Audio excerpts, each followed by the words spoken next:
मिरज तालुक्यातील बेडग येथील ग्रामदैवत श्री मरगाई देवीची वार्षिक यात्रा यंदाही मोठ्या उत्साहात, भक्तिभावाच्या वातावरणात आणि पारंपरिक वैभवात पार पडली।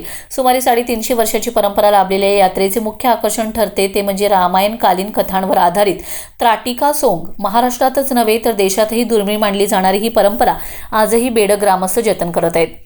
चैत्र महिन्यात गुढीपाडव्यापासून सुरू होणाऱ्या उत्सवाच्या पार्श्वभूमीवर गावात धार्मिक वातावरण निर्माण होते। गुढीपाडव्याच्या दिवशी गुढी उभारल्यानंतर गावात एक विशेष प्रथा पाळली जाते। या दिवसातून दळप कांडप पूर्णतः बंद ठेवले जाते। ही परंपरा देवीप्रती श्रद्धा आणि शिस्त यांचे प्रतीक मानली जाते।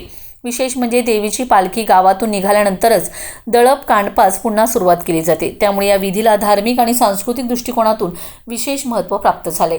यात्रेतील सर्वात वैशिष्ट्यपूर्ण आणि आकर्षक भाग म्हणजे त्राटिका सोंग। रामायणातील रावणाची बहीण त्राटिका हिच्या कथेला आधार मानून हा देखावा सादर केला जातो। स्थानिक आख्यायिकेनुसार या परिसरात त्राटिकेचे राज्य होते असे मानले जाते। तिच्या राज्यकारभाराचे, दरबाराचे आणि युद्धशैलीचे जिवंत चित्रण या सोंगातून केले जाते। त्यामुळे हा कार्यक्रम केवळ मनोरंजन न राहता इतिहास, लोककला आणि श्रद्धा यांचा संगम ठरतो। या सोंगासाठी 12 बलुतेदारांचा सक्रिय सहभाग असतो।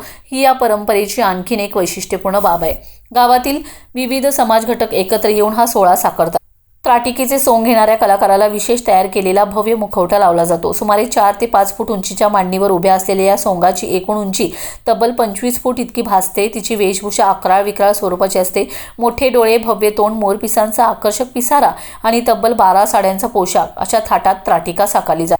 त्राटिकेच्या दरबारात विविध व्यक्तिरेखा पाहायला मिळतात। पंतप्रधान, सेनापती, घोडेस्वार, कळीचोर, बनीचर तसेच मोर यांसारख्या प्रतिकात्मक पात्रांसह सैनिकांचा ताफा या सोंगात सहभागी होतो। युद्धकाळातील घोडे आणि इतर प्राण्यांचे सोंग यात दाखवले जाते।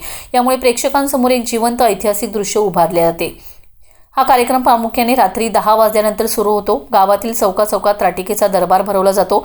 हलगीच्या ठेक्यावर संपूर्ण कार्यक्रम रंगतो। या दरबारात त्राटिका आपल्या सैनिकांना आणि दरबाऱ्यांना राज्यकारभारासंदर्भात प्रश्न विचारते। सैनिक त्या प्रश्नांची उत्तरे देतात। प्रश्नोत्तरांच्या या रंगतदार सादरीकरणामुळे प्रेक्षक मंत्रमुग्ध होतात। विशेष म्हणजे त्राटिका ही राक्षसी असली तरी तिची पूजा केली जाते आणि ओटी भरण्याची प्रथा देखील या यात्रेत आहे। ही परंपरा लोकश्रद्धेचे एक वेगळे रूप दर्शवते। चांगल्या वाईटाच्या सीमारेषेपलीकडे जाऊन लोकपरंपरेत जपलेली ही श्रद्धा समाजातील सांस्कृतिक विविधतेचे दर्शन घडवते। या सोहळ्याला पाहण्यासाठी बेडगसह परिसरातील तसेच दूरवरून हजारो भाविक मोठ्या संख्येने उपस्थित राहतात। तसेच यात्रेच्या काळात गावात उत्साहाचं वातावरण असतं। विविध धार्मिक विधी, भजन, कीर्तन तसेच पारंपरिक कार्यक्रमांमुळे संपूर्ण गाव भक्तिमय होतं। बेडगची ही यात्रा आणि त्राटिका सोंगाची परंपरा केवळ एक धार्मिक कार्यक्रम नसून ती गावाच्या सांस्कृतिक ओळखीचा अविभाज्य भाग बनले। आधुनिकतेच्या युगातही अशी दुर्मिळ लोकपरंपरा जतन करून ठेवणारे बेडग ग्रामस्थ खरोखरच कौतुकास पात्र ठरत आहेत। भविष्यातही परंपरा अशीच टिकून राहावी अशी भावना भाविकांकडून व्यक्त होत आहे।